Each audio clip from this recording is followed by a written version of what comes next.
Cominciare, io ruberei soltanto 2 minuti, non di più, per ringraziare voi che nonostante il freddo, la giornata stramba e tutti gli impegni siete venuti, ringraziando soprattutto chi siede a questo tavolo e in primo luogo l'autrice di questo libro splendido che oggi festeggiamo.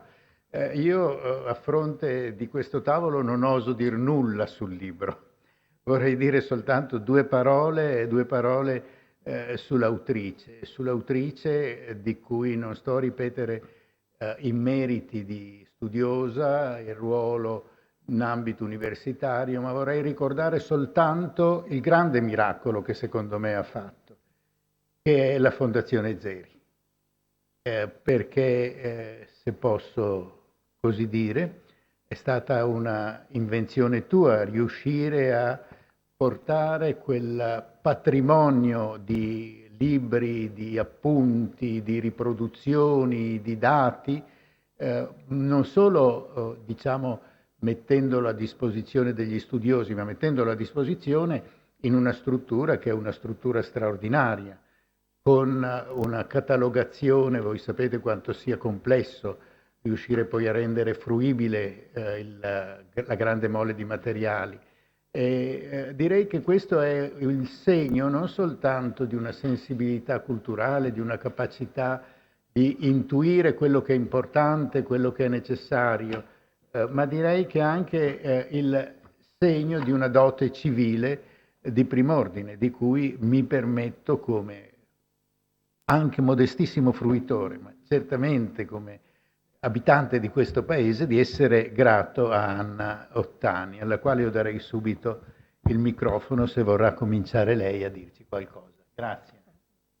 No, io semplicemente sono io che ringrazio moltissimo, ringrazio l'Istituto Veneto che così inaspettatamente un giorno mi ha accolto, ed è stata l'occasione per rivivere un'esperienza che nella mia giovinezza era stata qualcosa che mi aveva fatto molto riflettere, ed era stato il DAMS, cioè l'idea, come accade appunto anche qui all'Istituto Veneto, di questa intersezione delle discipline, l'idea di dialogare con persone che appartengono a degli ambiti specifici diversi e che ti costringono quindi sempre a ragionare in termini di storia delle idee, di storia della cultura. Quindi per me è stata un'esperienza bellissima.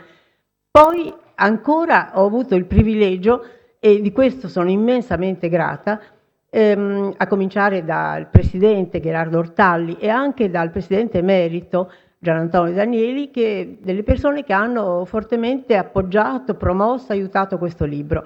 E quindi sono grata al gruppo di persone che l'hanno sostenuto, in particolare Pierre Rosenberg, Francesco Vallerani e Andrea Rinaldo, allora, voglio dire poi tra parentesi che questa testimonianza di Gherardo Ortalli, che è il presidente, mi tocca molto da vicino, perché io l'ho ritrovato qui dopo 30 anni all'Istituto Veneto, ma questo filo di amicizia va indietro moltissimo, perché abbiamo poi recuperato il fatto che i nostri padri, tutti e due medici al fronte, come in un ospedale da campo, avevano lavorato insieme per 5 anni durante la guerra a Sebenico, in Jugoslavia, e questo poi ha permesso, come diciamo, di andare in una specie di genealogia all'indietro.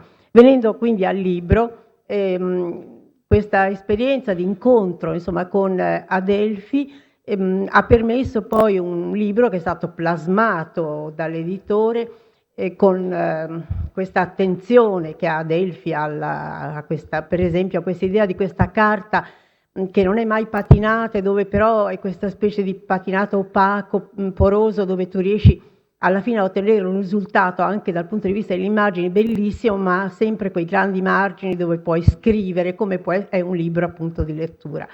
Perché il mio grazie, che è immenso, perché veramente non lo merito, ma mi commuove moltissimo avere accanto Gabriella Belli, che poi a Venezia è una figura cardine, ma per me lo è da moltissimi anni come punto di riferimento, perché nei luoghi dove lei ha lavorato, nei musei, è sempre riuscita a costruire qualcosa che avesse un'identità molto chiara, un lavoro molto orientato, insomma il Marte è stato un capolavoro di museo per i progetti, per i programmi, per le scelte, per avere fondato. E Tommaso Montanari, che tutti noi poi ammiriamo immensamente in questa nuova generazione come una figura di riferimento, completamente scissa, perché Tommaso è come in fondo la donna che visse 2 volte, cioè ha 2 vite molto precise, però tutte e 2 di grande intensità, di grande impegno, di grande intelligenza, a cominciare. Anzi, io mi vergogno un po' che lui sia qui a parlare fra noi di paesaggio, quando viceversa dovrebbe essere in giro, adesso che ha finito il referendum, a promuovere questo suo nuovo, bellissimo, anche molto, diciamo, molto spiazzante come nel modo di lavorare, che tocca orizzonti molto diversi, che è questo volume preziosissimo nei saggi Einaudi, che è Le libertà di Bernini, che è appena uscito, dove tutto il discorso sulla centralità di Bernini nell'ambito del barocco viene vagliata da angolazioni così molto diverse. Quindi io sono semplicemente commossa, adesso mi lascio lapidare da queste figure. Quindi passo la parola, non so, a Gabriella per cominciare. Grazie Anna. Per me naturalmente è un onore, perché io sono una delle generazioni forse che un bravo insegnante, perché esistono veramente i bravi maestri.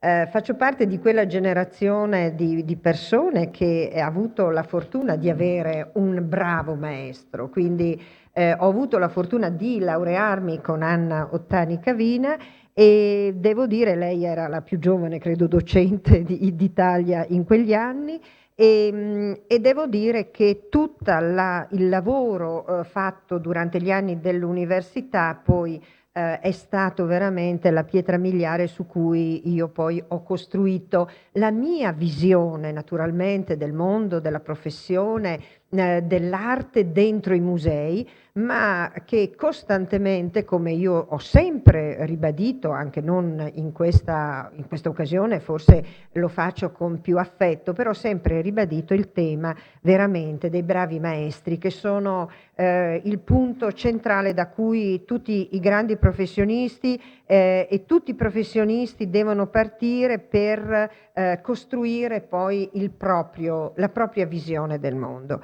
Devo dire, quindi sono anche un po' imbarazzata adesso a interrogarti, Anna, su cose importanti. Con Anna Ottani Cavina abbiamo fatto delle cose veramente importanti, credo, nella storia della professione museale prima, ma anche, credo, dei punti di riferimento ancora interessanti, ancora attuali. Ricordo la prima mostra che molto timidamente, diciamo, nella quale molto timidamente avevo coinvolto Anna Ottani, è stata la mostra dedicata al romanticismo europeo.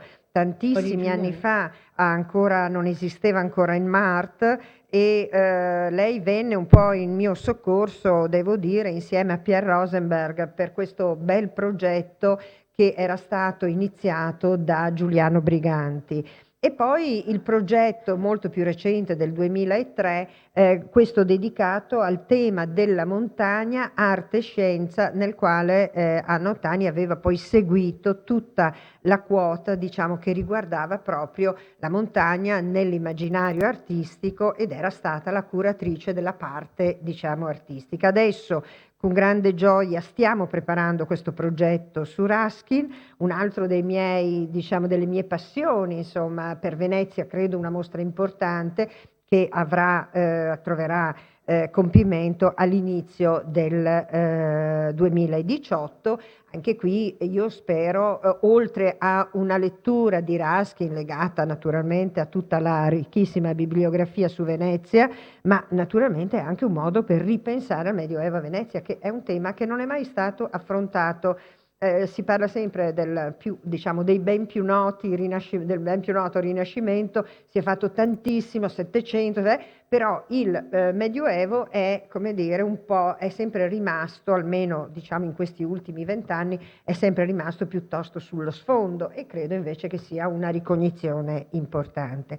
Venendo al libro di Anna Ottani Cavina, devo dire che è un libro appassionante, perché ci dà innanzitutto una chiave fondamentale, secondo me, di lettura e dà anche in qualche modo senso e valore a ciò che noi tutti i giorni facciamo in questo nostro mestiere all'interno delle istituzioni museali, e cioè il fatto che lei pone con grande evidenza, con grande intensità, il tema della centralità dell'artista nella visione del mondo che noi tutti, che non siamo artisti, abbiamo. Questo è talmente martellante, diciamo, in questo libro che diventa proprio il filo rosso ed è come una specie di, diciamo, di sottolineatura costante per cui noi ci rendiamo conto attraverso queste pagine che tutti noi vediamo il mondo alla fine con quello che rimane, diciamo, con quello che è la testimonianza, non c'è dubbio, degli artisti e dell'arte, che non è di per sé un fatto, come dire, forse è un fatto che a livello generale tutti noi possiamo percepire guardandoci indietro nel passato. È chiaro che le vestigia artistiche sono poi quelle su cui noi ricostruiamo e rimoduliamo tutta la nostra conoscenza del passato. Però diventa un fatto straordinario perché è un fatto di una modernità eccezionale, perché in fondo le grandi trasformazioni della nostra idea del mondo fuori di noi, del mondo che sta davanti a noi, è effettivamente tutta un'idea che trasmigra in qualche modo dalla storia dell'arte verso la nostra consapevolezza e anche il nostro immaginario. Questa è la cosa che mi è piaciuta in assoluto di più, perché diciamo, è il ritmo del libro, è questo, e continui a chiederti, leggendo queste pagine, e continui a dirti sì, è vero, anche noi immaginiamo queste cose, o noi, e allora ti poni un tema, che è il tema, diciamo, che è il rapporto tra l'immaginario, quello che viene in qualche modo dipinto, e il tema della realtà vera, se esiste ancora un'idea di realtà vera. E questo è un aspetto, diciamo, che ti continua a porre questioni e domande.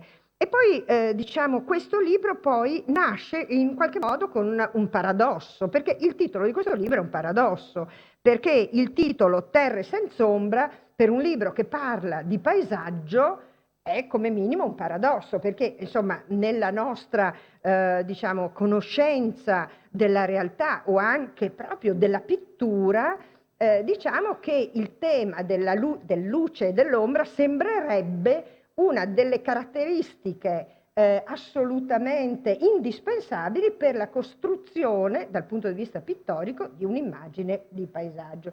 Quindi una delle domande che mi ha incuriosito è perché questo titolo, che di per sé è una contraddizione in termini, parlando di un paesaggio così come noi lo conosciamo nella storia della pittura. E quindi questa è la prima domanda che ci introduce, secondo me, il tema del tuo libro. Allora, prima di tutto io mi scuso tantissimo perché poi nel volere, come dire, tenere presente le gerarchie, quindi prima il presidente, eccetera, io ho dimenticato due persone straordinarie che mi hanno aiutato immensamente qui e che sono Sandro Franchini e Giovanna Palandri, che si sono fatti in quattro, diciamo, per promuovere fin dall'inizio questo libro. Quindi io chiedo veramente perdono, volevo cominciare così, poi ho voluto salvare un ordine e alla fine ho fatto un disastro.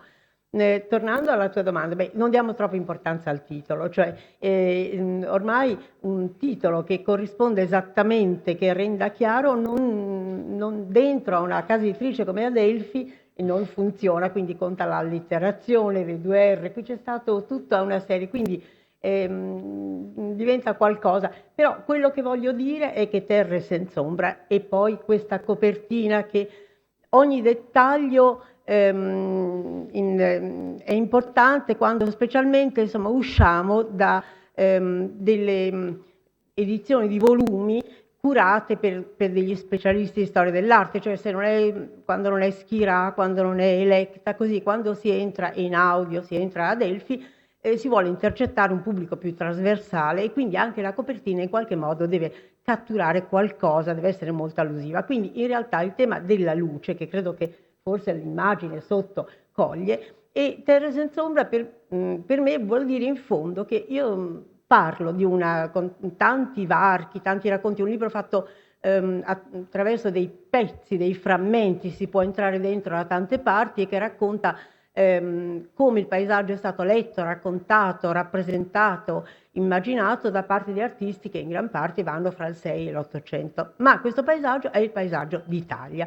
Quindi in realtà Terre senza ombra vuole diciamo, sottolineare come l'Italia, che non ha più quella leadership in Europa che aveva avuto nel Rinascimento fino anche al 600, ha comunque la funzione di detonatore, di elemento scatenante, dove l'incontro con questa terra, con la luce, con le geometrie di questo luogo meraviglioso, con questa natura così dolce, eccetera, fa nascere negli artisti una reazione che molte volte non sarà più a quei livelli dopo l'abbandono dell'Italia. Quindi Terre senza ombra è questo luogo del sole o della luce. Se posso solo permettermi, tanto per far scorrere 2 immagini e poi lasciare spazio invece a chi queste cose le racconta, è che dal momento che siamo a Venezia, dal momento che stiamo parlando di quello che adesso Gabriella ha introdotto, in fondo, per assurdo, quello che stiamo dicendo è che a volte sono gli artisti ad avere plasmato o inventato una certa idea di paesaggio, e che, come tu hai scritto, con quella capacità di sintesi folgorante e concreta che hai, Tommaso Montanari scrisse che il paesaggio d'Italia in fondo deve molto di più a Garibaldi che a... no, deve molto più, scusami, l'idea d'Italia deve molto di più a... No, un artista, cioè a Poussin che a Garibaldi, ecco, cioè nel senso che al di là delle Alpi la percezione dell'Italia è stata, in fondo, è arrivata attraverso una invenzione di un paesaggio che non corrispondeva affatto alla realtà, ma che per tutti era diventata la campagna romana così come l'aveva rappresentata Poussin. E questo potere che hanno gli artisti a volte di estrarre dal DNA, diciamo, di un luogo alcuni elementi costitutivi che poi diventano così visibili. Per esempio, dato che siamo a Venezia, scelgo questa immagine di William Turner, che è il più grande pittore romantico inglese, il quale nel 1818 viene a Venezia e dipinge una Venezia che a noi sembra la cosa oggi più ovvia, più banale, quasi il cliché, quasi la cartolina, cioè questa idea di una città a bassa risoluzione, che si erosa dalla luce, liquida, che è fatta di acqua e di cielo. Cioè, questa immagine che per noi è diventata talmente vera e talmente riconoscibile che poi anche in questi colori topazio, turchino, che poi diventano i colori di tutti quelli che fanno il pellegrinaggio dopo a Venezia, la vedono con questi occhi, sono i colori di Monet, i colori di Klimt. Però in realtà questa è un'immagine radicalmente nuova, che è diventata per noi la Venezia, ma che, e poi in cui si riconosce più tardi Monet, ma che viceversa per molti secoli Venezia è sempre stata rappresentata non tanto come una città diciamo che così di madreperla, che fluttuante, senza radici, erosa dalla luce, liquida, non so dire, aerea, e viceversa per tanto tempo, a cominciare dal suo più grande reporter, che è Canaletto, Venezia è rappresentata come una città assolutamente solida, costruita. Goethe dice che era una città di castori, cioè di gente che sulle palafitte lavorava, e qui faccio vedere, dato che siamo esattamente in questo luogo, questo è Campo San Vidal, qui subito fuori dalla porta, e si vedono i marmorari che lavorano fortemente. Quindi la percezione di Venezia che è sempre quella, la città è sempre quella, insomma, attraverso i secoli, a un certo punto muta radicalmente, e in età romantica un pittore coglie degli elementi che poi diventeranno per tutti noi, insomma, una delle cose che amiamo tutti immensamente in questa città, per esempio, è il cimitero di San Michele, dove sono sepolti da Diaghilev a Brodsky, recentemente Stravinsky, eccetera, e questo è ancora Turner, che ha appunto questo tema della dissoluzione della città nella luce, di questa città così anticlassica, con una forma isotropa, cioè così diversa da tutte le altre città italiane, così orientale, diventa poi, non era così evidente prima, cioè è la percezione che cambia, quindi è un artista che con delle antenne disegna un paesaggio e in qualche modo ne segna il suo destino, cioè per tutti noi Venezia poi è diventata essenzialmente questa città. E, insomma, cito ancora alle volte le parole di un scrittore come Brodsky, che dice in fondo non esiste al mondo, adesso lo cito male, non esiste al mondo niente che possa essere più bella, Venezia è la mia personale forma di paradiso, questa città costruita sull'acqua, forse solo una città costruita sull'aria potrebbe eventualmente superare queste immagini di Venezia. Ma questa Venezia è in qualche modo inventata in pittura da Turner esattamente come in parallelo negli stessi anni in letteratura è l'immagine della wilderness che ne dà appunto Byron, ma nasce in un certo momento. Quindi attraverso, per rispondere così a te, credo che noi attribuiamo agli artisti e in particolare poi in questo momento, perché siamo all'inizio dell'Ottocento e a questo punto il paesaggio, che fino allora è stato un genere che è diventato anche autonomo, però insomma è proprio quando la rivoluzione francese diciamo, toglie via di mezzo la Chiesa, la sostituisce con la scienza, quindi il paesaggio diventa un luogo in cui l'uomo si pone quelle che sono le sue grandi domande, cioè la ricerca dello spirituale, del mistero. Il paesaggio canalizza nei grandi romantici, da Friedrich a Turner, tutte le grandi questioni dell'uomo, a differenza di quello che Jean-Baptiste Vicard, che è un pittore davidiano, dice insomma questi pittori di paesaggio dovrebbero andare a lavorare nelle fabbriche, è ora che si mettano a fare qualcosa di utile. Ecco, diciamo, in contrasto con questa mentalità fortemente insomma, tipica del momento rivoluzionario francese, il paesaggio nell'Ottocento non è più soltanto uno dei generi della pittura, è veramente il tema trainante in cui tutte le grandi domande dell'uomo tentano di cercare una risposta.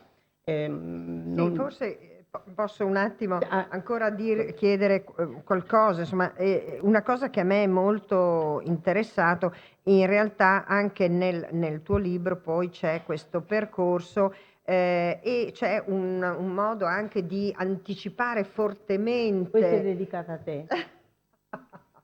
Raschi, insomma, la nostra passione.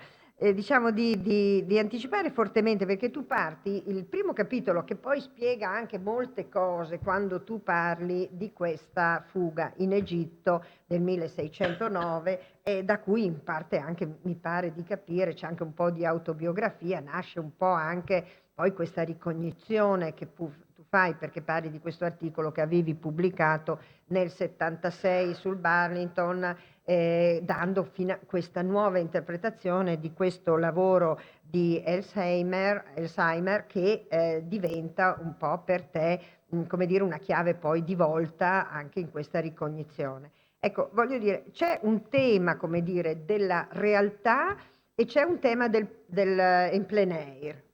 C'è un tema della realtà che viene raffigurata secondo, non so, come in questo caso la tua tesi, secondo il cannocchiale in qualche modo di Galileo, e poi c'è un tema dell'en plein air che ci mostra una realtà che però non è più così precisa, sistematica, scientifica, ma che diventa emozione, che diventa, diciamo, la realtà romantica. E in fondo fra questi due modi, cioè questa linea più scientifica di vedere la realtà e questa linea emozionale, poi ci sono degli autori che riescono in qualche modo a collegare questi due mondi.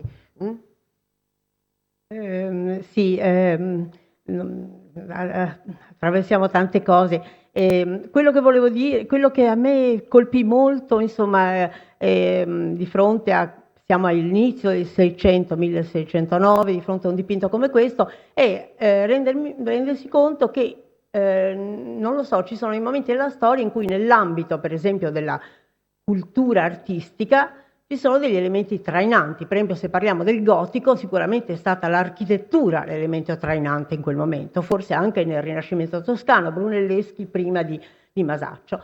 Per gli uomini dell'inizio del Seicento, anche per Caravaggio, forse c'è questa percezione che è proprio la nascente scienza, ancora non si chiamava, ancora non esisteva questo campo specifico che è veramente la bomba, insomma, che fa cambiare la percezione dello spazio in Caravaggio radicalmente rispetto allo spazio prospettico del Quattrocento, e quindi per un artista come Elsheimer questa ricerca di verità proprio è il punto di riferimento che, insomma, non voglio dire che i pittori leggessero il Siderius Nuncius e non voglio dire che i pittori fossero tutti delle persone che discutevano dalla mattina alla sera di filosofia o di scienza, però sono dentro a un cerchio culturale molto ristretto e molto alto, e in vari momenti vivono lo spirito del tempo. Quindi quando tu parli più tardi del plein air, cioè parliamo di un altro momento in cui il paesaggio cambia molto, siamo alla fine del Settecento, quando succede un fatto concreto, preciso, cioè i pittori che fino ad allora, dipingendo il paesaggio, l'avevano sempre rappresentato nei loro atelier, cioè andavano fuori, si ispiravano, disegnavano, guardavano le foglie, ma poi dipingevano al chiuso, dipingevano all'interno di un atelier. Succede che alla fine del Settecento il pittore, come dice uno di loro, Valenciennes, dice deve andare a piedi, se promener, e andare a piedi come Émile, che è il protagonista di Rousseau.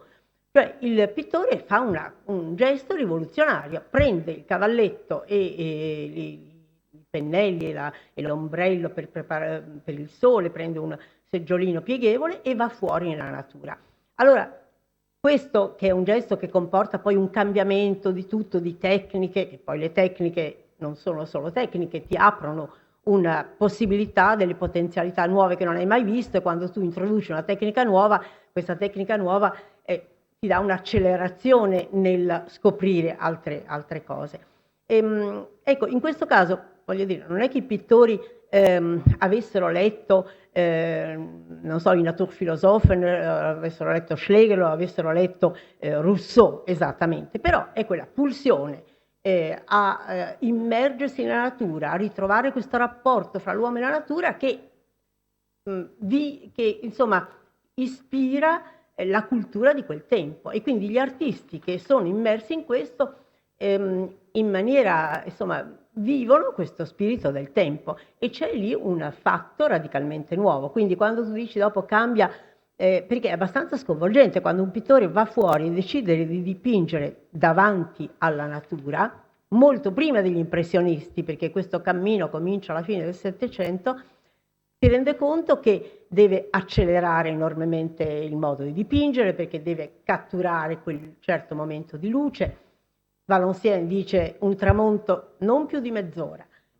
Quindi allora subentra una tecnica che è la tecnica così dello sketch, dell'abbozzo, il pittore, e quindi anche una scrittura abbreviata, incompiuta, che non verrà legittimata subito, ma che però produce una grande rivoluzione. Quindi io credo che ci siano come dei passaggi, apparentemente cambiano gli strumenti e la tecnica, ma questi determinano poi un'accelerazione del pensiero e un modo di vedere diverso. E poi l'altra componente, ed è una cosa che mi tocca sempre moltissimo in un mondo come quello di oggi, insomma, dove l'omologazione tende a appiattire tutto, è invece questa situazione stupenda che c'è in quegli anni, in cui gli artisti che gravitano sull'Italia vengono dalla Scandinavia, dalla Germania, dall'Inghilterra, dalla Francia, sono tutti negli stessi luoghi,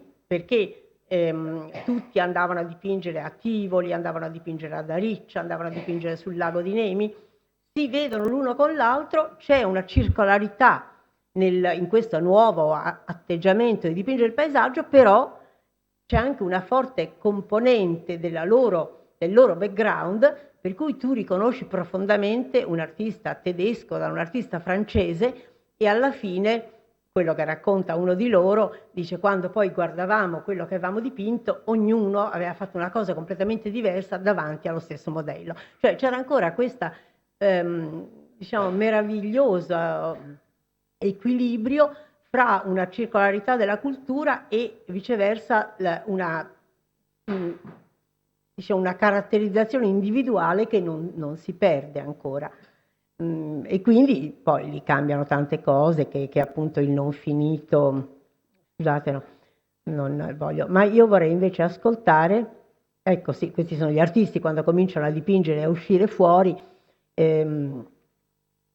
poi cos'è anche il fuori è difficile da dire. Mi scuso di essere intervenuta, abbiamo tutti voglia di viceversa lasciare la parola. No, a Tommaso, tocca a te.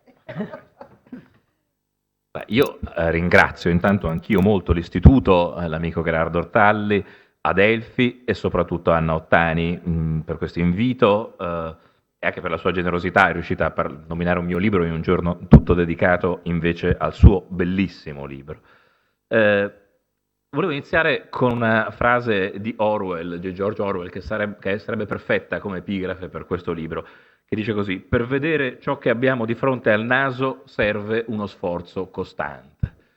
E direi che questo è ciò che questo libro insegna, al di là dei lettori storici dell'arte. Io vorrei provare a prendere in parola il passo di storia della cultura che c'è in questo libro, provando a leggerlo non solo come uno storico dell'arte, ma anche a pensare, soprattutto anche, come dire, accogliendo i desideri, gli sforzi, il progetto dell'editore, pensando ai lettori che non sono degli addetti ai lavori e che si pongono di fronte a un libro come questo. Vedere il paesaggio come tema e non come sfondo. Riuscire a vedere ciò in cui siamo immersi e che non riusciamo mai veramente a vedere perché ce l'abbiamo sotto il naso, diceva Orwell, e non facciamo questo sforzo.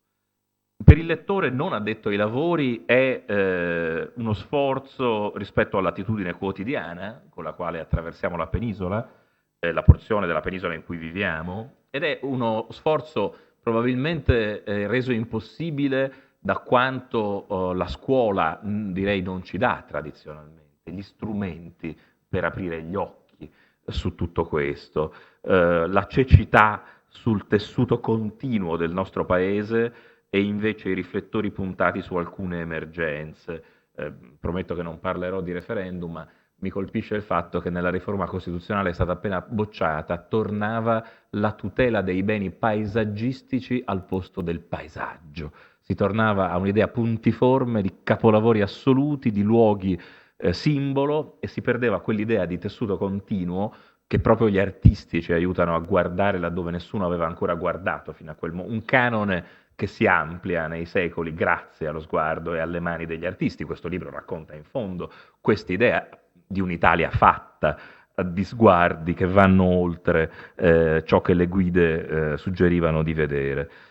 Quindi la rete delle relazioni e non le singole cose. Da questo punto di vista mi pare che ci sia stato, diciamo, un grande sforzo, e questo invece dell'autrice, di inverare, di essere fedeli al manifesto degli studi longhiani, le proposte per una critica d'arte del 50, quando si dice il punto è la rete delle relazioni, capolavori relativi e non assoluti. Longhi non pensava al paesaggio, però, e questo è il punto. Paesaggi che vanno, come dire, parlati, paesaggi che sono stati prima dipinti e che poi vanno parlati. Anna Ottani, alla fine della sua introduzione, cita proprio Longhi quando spiega che l'ultima parte del libro è composto da tanti frammenti, quasi delle cartoline d'artista, è l'espressione che ha deciso di usare, in cui ci sono dei brandelli di pittura che parlano di brandelli di realtà, che però hanno bisogno di qualcuno che li parli nella lingua delle parole. Parlarli bisogna, diceva Longhi, con tutta la filologia necessaria e una inclinazione critica diversa a ogni opera. Ed l'idea è che se qualcuno li parla, restituisce a tutti quelli che fanno un altro mestiere gli occhi per vederli. Mi pare che questo sia il progetto civile, come diceva Gherardo, parlando invece della Fondazione Zeri. Alla base di questo c'è, direi, uno sforzo di anticonformismo accademico, e lo si dice molto bene all'inizio del libro. Inquadrare la storia della pittura, scrive Anna Ottani, da un'angolazione laterale come il paesaggio, voleva dire negli anni 70 deviare su sentieri secondari rispetto al tracciato principale. E naturalmente la metafora tiene conto degli artisti che scartano per cercarsi dei pezzi di paesaggio fino allora non visti. Questo tracciato principale era stato segnato per il 600 da Hermann Voss e da Roberto Longhi. Voleva dire misurare la grandezza di Annibale Carracci o di Adam Elsheimer isolando la loro visione della natura, messa in ombra dalle composizioni narrative di figura, una discontinuità che suggeriva un altro modo possibile di restituire l'intreccio della storia. Non viene mai detto, grazie all'understatement dell'autrice, ma l'idea è di provare a suggerire un percorso alternativo, un'altra storia dell'arte nell'età moderna, non quella della pittura di figura, non quella delle grandi commissioni monumentali. Tutto questo, si dice, è stato avviato in una stagione niente affatto ambientalista, cioè precorrendo la capacità di guardare a queste cose con un'altra sensibilità. Allora, Anna Ottani parla naturalmente qui di Voss e di Longhi, ma a me leggendo queste parole è venuta in mente un testo che mi è molto caro e che è stato terribilmente influente sulle generazioni di studiosi, di storici dell'arte che hanno agito dagli inizi degli anni 60 in poi, e cioè le conclusioni di Mecenati e pittori di Francis Haskell, dove Haskell, in questa pagina che lui non avrebbe mai voluto scrivere, ma che Ben Nicholson lo obbliga a scrivere quando il libro è ormai chiuso, dicendo vabbè, prova a tirare le somme, cosa assolutamente contraria allo spirito pragmatico ed empirico britannico di Haskell. Haskell però lo fa e scrive 2 pagine piuttosto impressionanti. L'essenza dell'arte italiana del 6-700 è, dice Haskell, intimamente legata alle grandi commissioni pubbliche. Le realizzazioni di Bernini, Pietro da Cortona, Tiepolo restano ad attestare con quanta convinzione e genialità i grandi artisti possano servire i grandi mecenati per quanto la loro causa sia poco promettente. E neppure si può negare che questi risultati, altri di natura analoga, rappresentino il più alto contributo italiano all'arte del periodo. Il più alto contributo italiano sono le grandi commissioni pubbliche fatte da grandissimi artisti per committenti minuscoli. Il significato di tutto ciò diventa chiaro se si paragona la situazione con quella degli artisti stranieri. Non esistono gli equivalenti italiani di Velázquez, Rembrandt, Vermeer, Louis Lenin, Latour, Poussin, Watteau, Chardin, tutti pittori che espressero una visione privata e personale lontanissima dai capolavori pubblici dei più grandi italiani. Una summa nella quale per certi versi ci riconosciamo ancora, ma che decide deliberatamente di non prendere minimamente in considerazione i percorsi alternativi, l'entrata laterale di cui parla Anna Ottani. E alla fine la conclusione di Haskell è una conclusione pesante. Il prezzo da pagare fu alto. Gli artisti, legati come erano al mecenatismo di una particolare società, non riuscirono ad adattarsi alle nuove condizioni, quando le basi su cui questa si reggeva crollarono. La pittura borghese, tipica dell'Inghilterra e della Francia, in Italia non aveva vere radici. La caduta di Venezia significò anche l'umiliante fine dell'arte italiana. Pagina bellissima, molto discussa naturalmente, ma che lascia, usiamo questa metafora, del tutto in ombra il dialogo strettissimo fra artisti italianissimi e artisti stranieri intorno a un sentiero laterale, lontano dalle grandi volte, dagli scaloni monumentali, dai soffitti delle chiese, che è quello in cui invece si dipana questo libro. Quindi una via alternativa. D'altra parte la contraddizione invece era più intima. A me viene in mente una pagina di Giuliano Briganti, che credo non dispiacerà ad Anna sentirlo evocare questo nome, quando Briganti, parlando della cattedra di San Pietro, dice: in fondo che cos'è la cattedra di San Pietro? È il cielo dei drammatici tramonti romani, col fastoso corteggio delle nuvole trafitte dai raggi di un sole trionfante. La cattedra di San Pietro, cioè il massimo capolavoro pubblico della committenza ufficiale, si chiede Briganti, non è concepita forse come un paesaggio di nuvole contro il sole. Passo che sarebbe, come dire, stato benissimo qua e che in fondo ha a che fare con che segnala il fatto che si sarebbe potuta leggere diversamente questa storia. Da berninista mi chiedo quanto sia sintomatico che gli studi sulla Fontana dei Fiumi di Bernini in mezzo a Piazza Navona negli ultimi 30 anni assomigliano molto a delle dotte sciarade iconologiche, ma che nessuno si ponga il problema di questa esplosione di natura selvaggia, di paesaggio scolpito in termini naturali nel cuore della città papale. E d'altra parte, dice Engras, citato da Anna Ottani in epigrafe di uno dei capitoli, proprio Un paese senza ombra, non ci sono che i pittori di storia che siano capaci di dipingere dei bei paesaggi, cioè i legami sono molto più intimi e questi sentieri laterali in realtà avrebbero un sacco di porte comunicanti. E questo è, diciamo, una delle cose che vengono in mente a uno storico dell'arte che non si occupa di paesaggi, ma semmai proprio della tradizione mainstream di cui parlava Francis Haskell. Il libro, lo si è detto, non rinuncia, anche per il lettore che non sa nulla di questa storia, a schizzare in poche pagine l'antefatto essenziale della storia del paesaggio come genere pittorico, da Lorenzetti a Leonardo a Giorgione, ma naturalmente la partenza è il Seicento, di cui si è appena detto, Annibale Carracci e Caravaggio, l'età di Galileo, un occhio nuovo sul paesaggio. Se uno si prende le fonti, come viene da fare appunto a chi frequenta la letteratura artistica, trova che nel 1642 il grande rivale biografo di Caravaggio, Baglione, scrive che è stato Annibale Carracci a dare luce al bell'operare dei paesi, onde li fiamminghi videro la strada di ben formarli.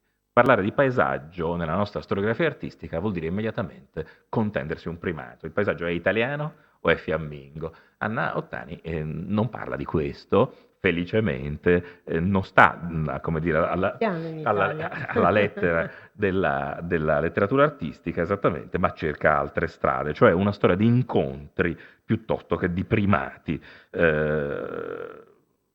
è parlato prima di Alzheimer, ci verrebbe subito da contrapporlo nel discorso che facevo prima fra pittura di paesaggio e pittura monumentale di commissione pubblica, per esempio a Rubens, per prendere un altro grande artista del suo tempo che è in Italia e fa tutt'altre cose. Eppure la più struggente documento che fa capire quanto si era percepita la grandezza di Alzheimer è una lettera di Rubens, che quando muore Alzheimer dice: la pittura è in lutto e piange perché ha perso i suoi occhi.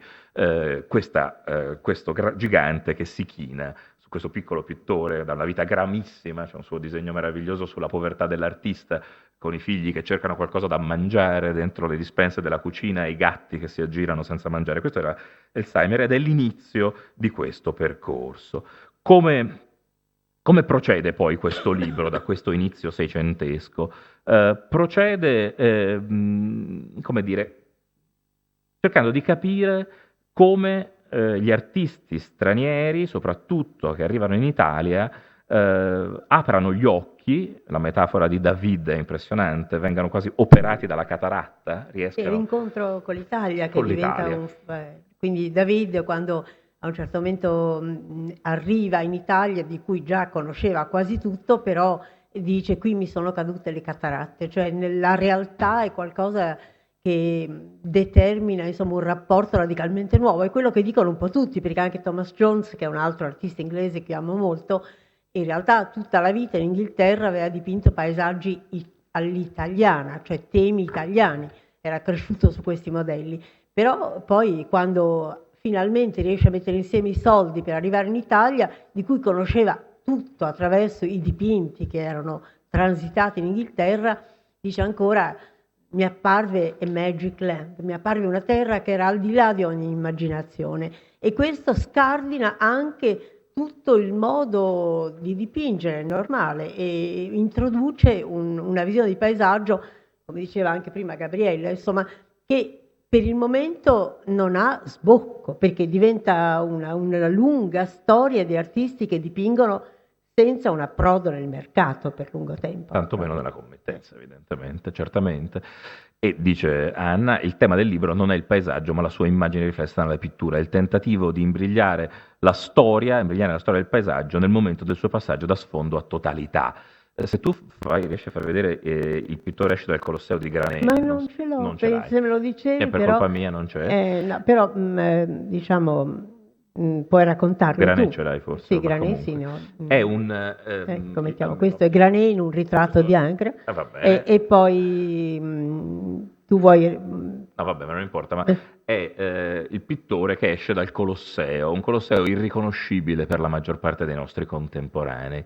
E questa è un'altra cosa su cui il lettore non addetto ai lavori potrebbe riflettere con profitto. Granet scrive dice Anna rovesciando il canocchiale prospettico, il Colosseo mi aveva colpito non per il monumento, ma per il verde che avvolgeva le rovine e produceva un effetto incantevole contro il cielo.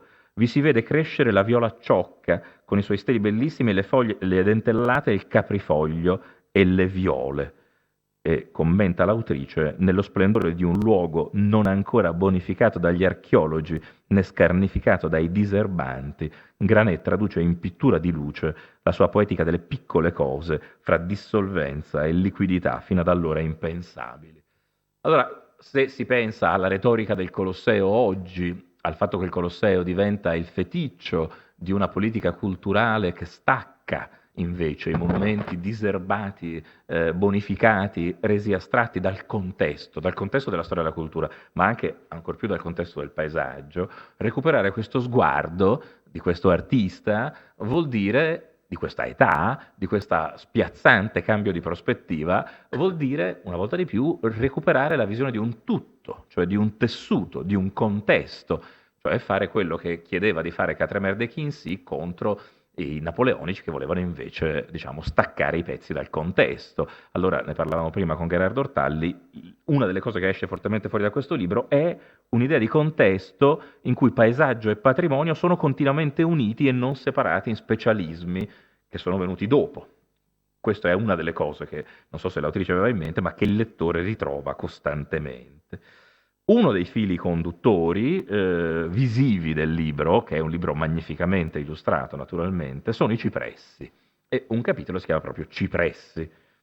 Immagino che qualche cipresso... Qualche cipresso lo troviamo, sì, ma se mi telefonavi prima, mettevo Hai tutti i ragione, cipressi. no, è stato Questo è un pessimo. omaggio alla La mostra Val di sulla Susa. montagna, diciamo a questa idea di queste cattedrali della terra che è la riscoperta delle Alpi, ma Sì. adesso veniamo Pensa che ai io cipressi. penso ai TAV, al TAV invece quando vedo la sagra di San Michele, sono Come? ormai, io penso al TAV, Ah. sono ormai deviato. Ma diciamo. sì, no. I cipressi, anche questo, un elemento per un toscano come me ormai francamente inguardabile nella retorica della cartolina toscana. Recentemente la regione toscana ha commissionato, pagandola un'enorme quantità di soldi, una terrificante campagna di pubblicità della Toscana, tutta incentrata sul cipresso. Ah sì? Qua invece ci si riconcilia con i cipressi, vedendone in qualche modo come dire, la presenza costante di questi grandi obelischi vegetali che, scrive Anna Ottani, si ergono a emblemi del paesaggio italiano, esaltandone il lato inquietante, non quello rassicurante di oggi, quello inquietante, quello legato ai cimiteri, quello legato alla morte, e recuperando quella sacralità che il mondo antico attribuiva alle creature arboree, misteriosamente legato al culto degli dei. L'isola dei morti di Beckley naturalmente è forse l'opera in cui l'esperienza concreta del pittore, il cimitero degli inglesi, dove Beckley seppellisce sua figlia, una bambina, Maria, si trasfigura in quello che diventa una grande icona europea. Eppure, diciamo, l'esperienza del viaggio e l'esperienza di un luogo concreto è fortissima. E qua, leggendo il tuo libro, uno non può fare a meno di pensare al massacro che fu fatto del cimitero degli inglesi, cioè del contesto del cimitero degli inglesi. Quello che Böcklin vede è in realtà un luogo di Firenze già sostanzialmente mutilato, perché quando dopo l'unità si distruggono le mura. Perché adesso è come in un anello. Adesso è in una rotatoria. Sì, una rotatoria. Sì. Cederna diceva che il Colosseo e il cimitero degli inglesi sono le più belle rotatorie d'Italia. Quando viene demolita... Parliamo a Firenze, il cimitero degli inglesi a Firenze. Sì, scusate, da perché fiorentino. Böcklin abitava a Settignano, no? Sulla collina di Firenze.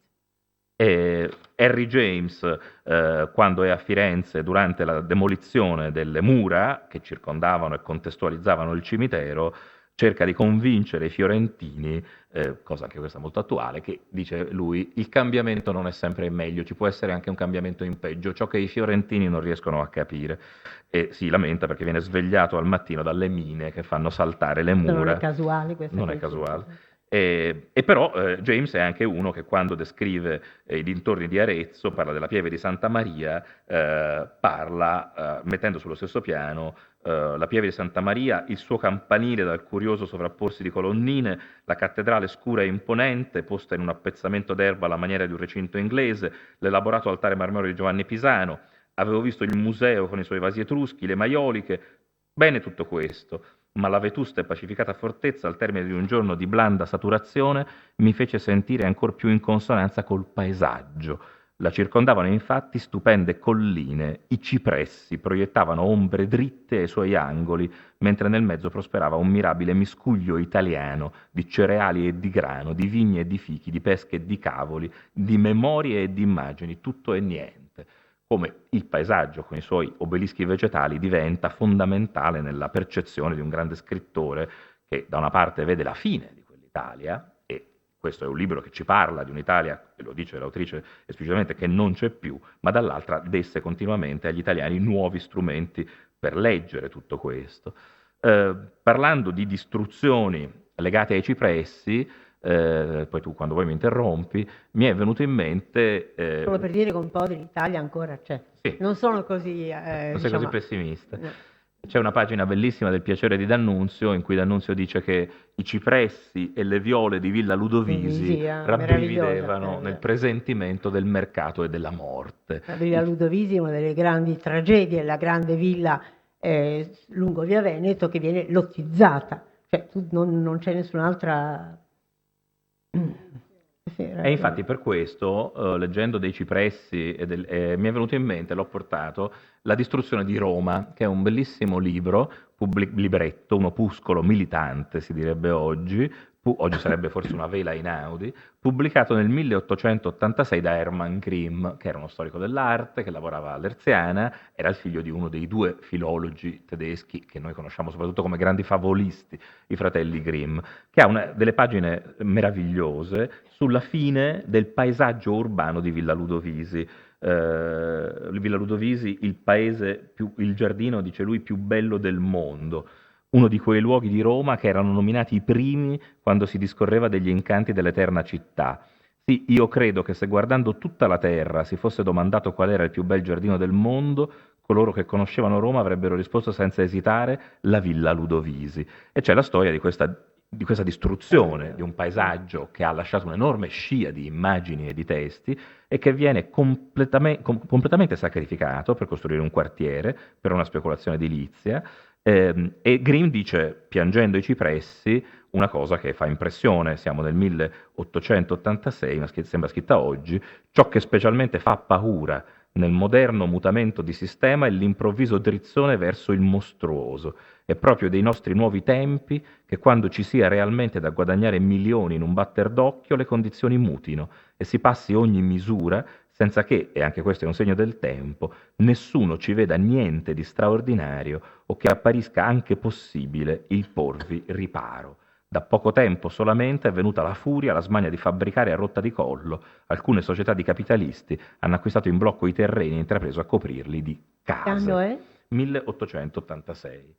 E allora l'idea che vedere il paesaggio, saper vedere il paesaggio anche attraverso coloro che del paesaggio hanno forgiato un'immagine forte, gli artisti e gli scrittori in due serie parallele, possa servire a difenderlo, è un altro cosa che viene in mente fortemente leggendo questo quadro, cioè pensando questo libro, cioè pensando come questo libro possa Io essere credo che sia utilizzato, diciamo, no? Quasi in modo quasi civile. Sì, io credo che, e questo è anche un progetto, non so, anche il tema delle pietre di Venezia di John Ruskin, la mostra di cui parlava Gabriella, cioè credo che questa testimonianza di un paesaggio che ha avuto una identità così forte, che ha avuto che è stato amato, riconosciuto, eternato nei dipinti, insomma, non lo possiamo vivere soltanto, non so se adesso mi sgridi, dal punto di vista della nostalgia e del rimpianto. Cioè credo che che sia uno strumento che ci aiuta, quando siamo ancora obbligati a vivere e andare avanti e anche a intervenire, a farlo seguendo delle linee che sono state sempre caratteristiche del paesaggio italiano, che non è mai stato l'Amazzonia un paesaggio vergine, è sempre stato un paesaggio abitato, vissuto, antropizzato tantissimo, però come diceva Vasari, diciamo, con una certa amistà. Cioè c'è un rapporto di amicizia fra l'uomo e il paesaggio che deve evitare, così da un colpo anche a... Per esempio, questo per me è un caso veramente inaccettabile nel mondo di oggi. Questo è un dipinto di Corot che rappresenta un luogo bellissimo nell'Umbria, che è il Ponte di Narni. Poi se voi lo visitate è lungo il corso della Nera, questo ponte romano gigantesco che crollò subito nel I secolo d.C., lasciando un paesaggio che è piranesiano, è ancora più bello perché è crollato, perché ha tutti questi pezzi enormi di queste arcate romane ancora a terra, in un luogo silente, magnifico.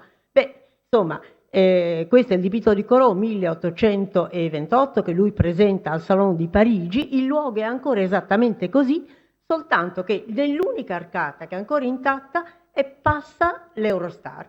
Cioè, uno si chiede come in questi anni di oggi, insomma, non ci sia una consapevolezza per cui questi luoghi intatti vanno in qualche modo salvati. Lì è tutto vuoto, perché deve passare dentro lì la linea del treno. Insomma, e questo è qualcosa che è successo in anni molto recenti. Quindi voglio dire che non si può essere paralizzati, che i libri che parlano di paesaggio oppure in fondo non hanno quella forza diciamo combattiva che può avere un tuo intervento in televisione, diciamo così polemico, però aiutano a conoscere e anche a avere una consapevolezza diversa, salvando quel rapporto appunto di amistà, di amicizia che nel nostro mondo esisteva per una regola non scritta, perché questa era la nostra cultura, la nostra educazione. Questo è un tipo di violenza che uno si chiede, non so, come tante cose di cui tante volte parliamo, insomma, i bastimenti, le navi, insomma, cose che è difficile accettare, che bisogna assolutamente contrastare. Per quello che dico solo una parola sui cipressi, ringrazio Tommaso perché il libro doveva scriverlo lui a questo punto. La quantità di fonti, di informazioni, di letture stupende che lui ha selezionato. Però anche in questo caso cosa vuol dire i cipressi? Vuol dire che il nostro ambiente non è radicalmente cambiato dal tempo dei Romani a oggi. Se voi percorrete la campagna romana ha sempre queste specie botaniche che sono gli ulivi, i cipressi, le querce, i lecci, però poi vi accorgete che ci sono dei pittori che inventano insomma un paesaggio e per esempio Poussin frequentava questa campagna romana che era piena di malaria, che era non coltivata, che era selvaggia, che era abitata dalle pecore, che era un luogo e che ne fa un luogo di un Eden, di un'Arcadia sognata, di qualcosa di... e quello diventa poi in tutto il mondo dove queste immagini passano la campagna romana con la C maiuscola, quella che Goethe viene poi appunto a visitare. Quindi più tardi, in età romantica, gli artisti invece colgono essenzialmente degli elementi che la caratterizzano diverse, per esempio il cipresso. Cioè non è che sia cambiato, è che per fortuna, come anche in un romanzo, insomma, ecco, lo sguardo è quello che permette. Quindi un po' ti do ragione quando vedo queste cose, un po' bisogna anche fare i conti con la realtà e cercare di essere un po' più ottimisti come Gabriele e io cerchiamo a volte di fare. Allora, provo a chiudere su una nota che... di ottimismo. I cipressi mi hanno fatto venire in mente un'altra cosa, come tu sai, e cioè il fatto che questa capacità secolare di guardare il paesaggio attraverso la pittura e di accogliere gli sguardi degli altri, degli stranieri sul nostro paesaggio, in certa misura facendoli nostri, ha a che fare con la lunga storia, costituisce una parte importante della lunga storia culturale che porta a una cosa che a me e a tutti noi è molto cara, l'articolo 9 della Costituzione italiana, dove si parla di paesaggio. Non è il caso qui di mettersi a discutere, a rievocare le discussioni dell'Assemblea Costituente quando si propose di scrivere paesaggio in Costituzione. A molti sembrò una scelta frivola. Ci fu una famosa vignetta che diceva hanno paura i costituenti che rubino il pennacchio di fumo dal Vesuvio, no? Facciamo vedere il pennacchio di fumo del Vesuvio che veniva portato via. Allora, se uno si chiede quali sono gli ultimi passaggi che portano a quella scelta, passaggi che veicolano questa lunga storia, un testo che secondo me è fondamentale e poco valutato, è un discorso di Calamandrei del Fallo vedere, 44. guarda, Sì, lo fallo faccio vedere vedere. perché Lui legge, non è che lega in una fotocopia, no, Tommaso Montanari. l'ho comprato su internet, no, perché nessuno non importa nulla, quindi si compra per 10 euro su internet. Questa è l'edizione originale fatta dal Comando Alleato, infatti la carta è decente, nel settembre del 44, quando Calamandrei, rettore dell'università, chiede e ottiene di riaprire subito con i cecchini ancora per le strade e fa un discorso, l'Italia ha ancora qualcosa da dire, che è un discorso in cui non si parla di diritto, ma si parla soprattutto di paesaggio e di patrimonio artistico. Lui che non era uno storico dell'arte. Lui allora. era un giurista, come tutti sanno, ma da grande scriverà una bella lettera a Franco, a suo figlio: se fossi stato libero dalla tradizione giuridica di famiglia, avrei voluto fare lo storico dell'arte o l'archeologo, scrive Piero Calamandrei. E c'è un passo in cui parla di cipressi, parla dei danni che la guerra ha fatto in Italia e dice che i danni più gravi non sono stati quelli sulle persone, e lo dice senza retorica, avendo di fronte un'aula piena di studenti e colleghi, nessuno dei quali era privo di un lutto in famiglia, ma dice la cosa più grave e più terribile è stata la distruzione della nostra Italia. Non bastano le opere d'arte, dice Calamandrei, anche i paesaggi, anche gli alberi, che sono tanta parte della grazia toscana, sono stati posti alla tortura. In Mugello questi bruti, i nazisti, hanno messo le mine sulle cime dei castagni e ho visto io coi miei occhi nella campagna senese un viale di cipressi secolari, uno dei più belli della Toscana, dove i tedeschi prima di fuggire hanno intaccato con meticolosa cura i tronchi uno ad uno, fino al mezzo, in modo che secchino ma rimangano in piedi, arido segno di desolazione all'orizzonte. Poi naturalmente Calamandrei parla Passarmelo questo passo. È la prossima veramente edizione. meraviglioso. Cioè, le mine sui castagni, vuol dire veramente questo. E prima cosa aveva detto?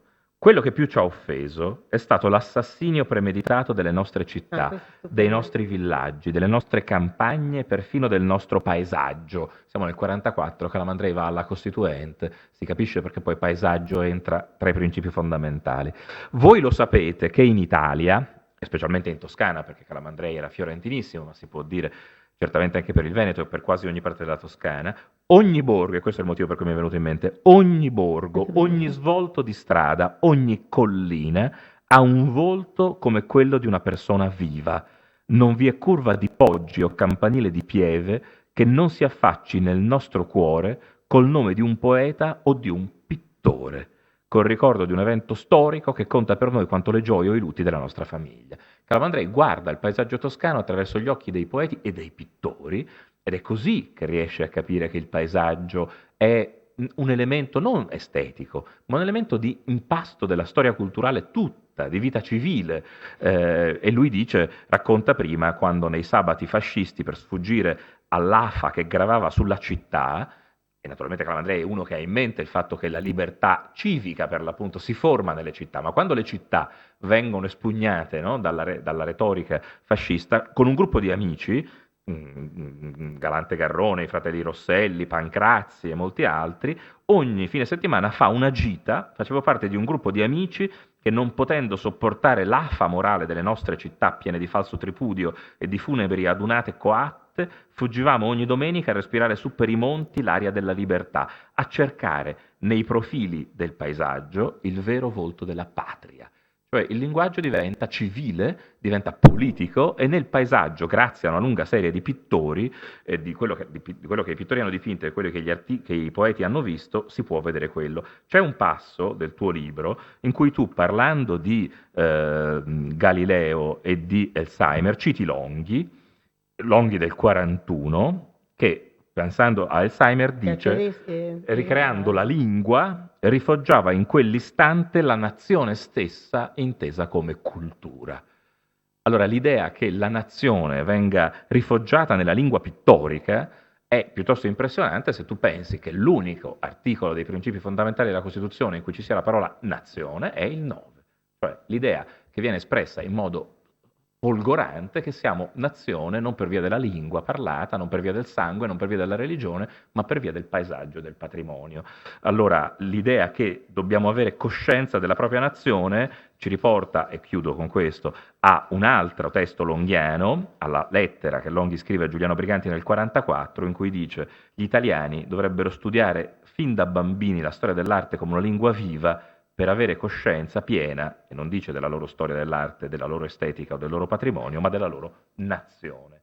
Secondo me tu con questo libro ci hai dato una gran mano a questo, avere coscienza piena della nostra nazione. Ma perché non mi hai fatto questo studio così profondo prima? Avrei veramente avuto tantissime frecce al mio arco, perché il lavoro che hai fatto è immenso. Provo soltanto a spiegarti, non so come dirti, grazie, ma hai dilatato enormemente il senso di questo libro, che voglio comunque dire è un libro scritto diciamo per frammenti, lo si può leggere a pezzi come nel mondo di oggi, insomma non pretende di essere seguito in tutto il suo arco. Volevo solo dire una piccola citazione, non so se conosci quel piccolo libro di George Steiner che si chiama Una certa idea di Europa, e dove lui, fra i vari parametri che caratterizzano l'Europa in confronto per esempio all'America o altri posti, fra tanti, uno di questi è quello che l'Europa è a misura di piedi, cioè un luogo che va camminato, ma poi a un certo punto è quello che dice in fondo in ogni luogo c'è un nome di un poeta, di una strada,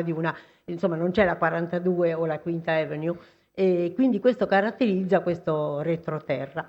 Però veramente ammirata, commossa e anche un po' overwhelmed, cioè anche un po' schiantata al suolo da tutta questa quantità di riferimenti che naturalmente non vengono dal libro, vengono dalla sua preparazione e dalla sua conoscenza e così.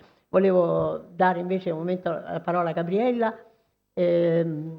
Devo dire che anch'io ringrazio Tommaso Montanari, perché naturalmente sì, dilatare, cioè presentare un libro è sempre un'impresa un po' complicata, insomma, perché libri naturalmente bisogna leggerli, e quindi presentare al pubblico è sempre un'impresa difficile, il pubblico che non ha letto. Però devo dire che tutte le suggestioni che ci ha dato Tommaso rispetto anche sono poi in realtà chiavi di lettura che vanno seguite, perché se qualcuno di voi avrà la voglia e veramente l'entusiasmo di leggere pagine scritte con una prosa brillante, però diciamo mai sopra le righe, con una prosa invidiabile, con grande passione, ma nello stesso tempo anche con un senso di intimità che pone con il pubblico, con il lettore,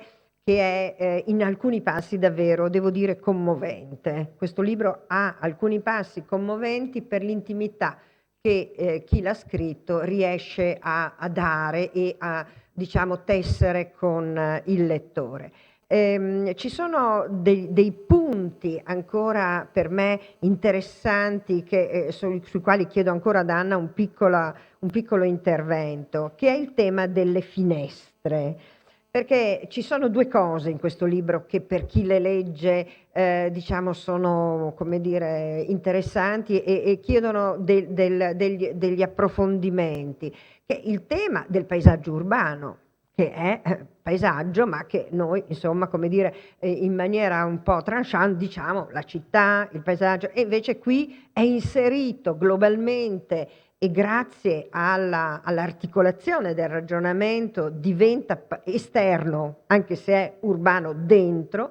E poi il tema che è simile per certi aspetti, che è il tema dell'abitato, del non abitato, del dentro e del fuori, che tu esplori attraverso, diciamo, una serie di icone davvero della storia dell'arte. Ecco, mi piacerebbe qualche cosa che tu ci dicessi per convincerci a rileggere, ecco, questo libro meraviglioso. No, ma Gabriella, grazie mille. Cioè, mi dai il pretesto per proiettare qualche immagine, che sono veramente molto belle. È molto difficile poi fare una trasposizione verbale di queste cose, perché sono qualcosa che ti prende al volo. Però quello che tu stai dicendo è che in fondo niente è neutrale nella realtà, e quindi quando il pittore alla fine del Settecento tende a rappresentare il fuori, quindi a un certo punto anche ad uscire, il primo passo che fa, prima ancora di prendere il seggiolino e il cavalletto e andare a dipingere vicino a un torrente, il primo passo che fa è quello di adesso non so se riesco a arrivare, no, adesso forse non lo trovo, di spalancare, come dire, le finestre.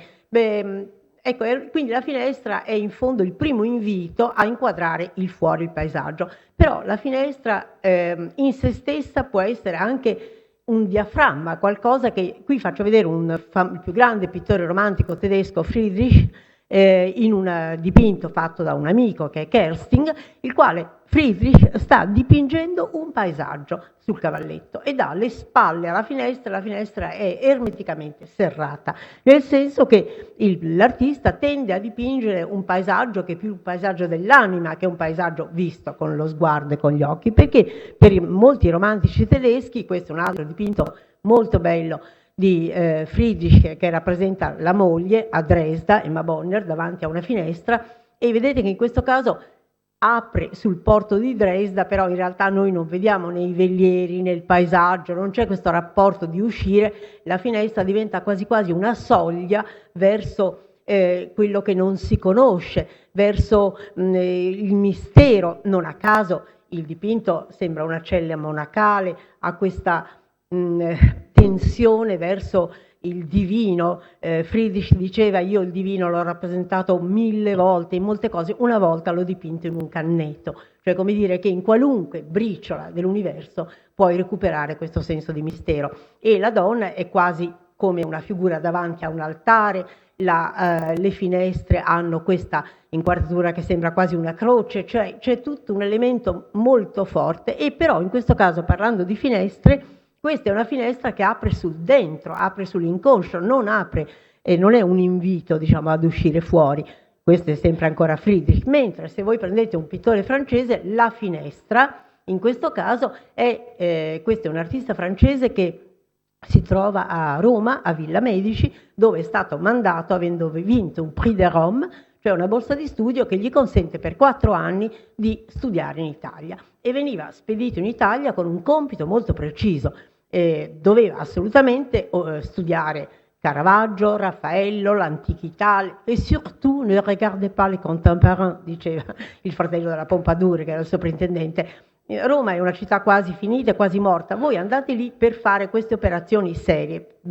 Il suo maestro era un allievo di David, quindi pittura di storia e l'antichità, il grande Rinascimento, eccetera. E Poignet scrive con un certo imbarazzo al suo maestro dicendo: ma devo confessare, mi dispiace, mi scuso, che quello che mi ha colpito più di tutti non è stata la statuaria antica, non è stata l'antichità, non è stato Raffaello, non è stato Caravaggio, è stata la natura. Cioè l'incontro con l'Italia scardina certe certezze, e in questo caso da Villa Medici lui apre la sua stanza, dove sono stato, ho dormito una notte lì dentro, che ha questi mattoni, e lui è vicino alla finestra e ha aperto la finestra, e vedete che in questo caso viceversa la finestra porta a questo incontro con il mondo esterno. Quindi quando tu dici lo stesso strumento può essere letto in un modo o in un altro, qui per esempio è Granet, il pittore di cui parlavamo prima, per raccontare la vita come era allora.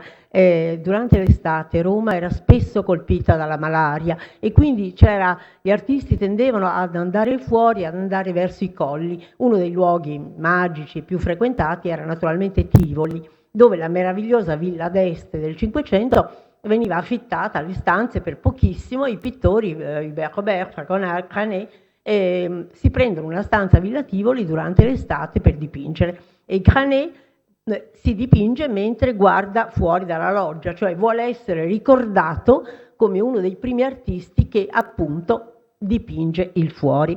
Poi il passo ovviamente, e qui ancora il tema in tutte le sue varianti della finestra, in questo caso è Ortensia, la cognata di Napoleone, che viene rappresentata da un artista non grandissimo, ma che però su questo schema è in grado di raccontare un dipinto incantevole. Oramai qui siamo già in un mondo Biedermeier, in un mondo che dopo i furori della rivoluzione francese cerca di nuovo una certa intimità, una certa sentimenti ravvicinati. Ma adesso non voglio parlare di finestre tutto il tempo, ecco, racconto soltanto questo, che che cosa è? Non è soltanto uno dei temi più rappresentati in quegli anni, cioè la cascata di Tivoli. Di recente diamo sempre la palla al nostro difensore a oltranza del paesaggio. Il FAI ha appunto investito, ha fatto un grande sforzo per recuperare questo luogo della cascata di Tivoli, dal quale ha estratto lavatrici, di tutto, perché era diventata una discarica nel tempo. Ecco, qui i pittori dipingono la cascata di Tivoli e voi vedete che attorno ci sono perfino gli scugnizi molto curiosi, perché non si era mai visto ancora qualcuno che andasse veramente a dipingere fuori. Cioè questo è un dipinto che segna il momento in cui, al di là prima si apre la finestra e poi c'è l'idea di immergersi nel paesaggio, come si legge anche nella poesia di quegli anni. Quindi diciamo che Gabriella, alla quale devo tantissimo, tra cui questo grande coraggio esemplare che ha sempre nel realizzare le cose, mi ha dato l'occasione semplicemente per proiettare alcune immagini e per dire che in realtà io cerco di raccontare una storia, ma quelli che l'hanno vissuta e fissata per sempre per noi sono stati una serie di artisti che ci ha consegnato un'idea dell'Italia assolutamente da difendere in tutti i modi. Grazie. No, guarda, sono questi paesaggi così molto, diciamo, dove non c'è bisogno di raccontare nulla, perché è un'apologia del verde in tutte le sue sfumature. Io penso che dovesse essere un'emozione straordinaria per chi, come von Roden, veniva dalla Germania e incontrava una natura pronta per essere dipinta, bella da sé. Grazie all'Istituto Veneto, a Gherardo. No, grazie a te, devo dire che è stata un'immersione straordinaria. Poi, in ogni caso, la modernità del tuo libro è quella che fa dire a Tommaso Montanari cose molto importanti che riguardano la tutela, insomma, cioè, ecco, come dicevi tu prima, scrivere queste opere poi significa certo farci conoscere di più e interpretare in maniera diversa, ma significa anche quello di darci sempre una grande responsabilità, no? Specialmente, se posso aggiungere l'ultima cosa, specialmente in un momento in cui invece gli artisti di oggi, naturalmente, ci raccontano molto di meno, quello che vediamo con gli occhi fuori. Questa dinamica continua tra gli occhi degli artisti messi in fondo, che mettono in comune, che mettono a disposizione un'idea, un modo di vedere, e la consapevolezza di ciò che va difeso o anche semplicemente amato e conosciuto, naturalmente è negli ultimi decenni più in crisi, ancor più prezioso diventa, come dire, riattivare gli occhi degli artisti del passato e renderli presenti e vivi. Diciamo, spostiamoci su figure della storia dell'arte che davvero hanno aperto gli occhi. Se tu ricordi, la citavi prima, quella famosa lettera di Roberto Longhi a un ragazzino che era un prodigio, che era Giuliano Briganti, che aveva 17-18 anni, in cui lui dice, dopo i bombardamenti di Genova, dice: se noi come storici dell'arte avessimo fatto arrivare a Oxford, a Cambridge, l'idea di quanto la città di Genova doveva essere intoccabile, meravigliosa, forse i bombardamenti non sarebbero arrivati in quella maniera così disastrosa, il che è un'utopia chiaramente, però riconquista agli intellettuali, agli storici dell'arte, agli studiosi, insomma, un ruolo e una responsabilità che noi molte volte dimentichiamo, insomma, o perlomeno. Comunque, grazie a tutti. Se posso soltanto ringraziarvi, farvi complimenti per questa cosa così interessante, così vivace, che ci ha tenuto legati qua fino ad ora, e adesso forse possiamo prendere un aperitivo assieme in qualche posto qui vicino. D'accordo? Grazie, grazie ancora e complimenti.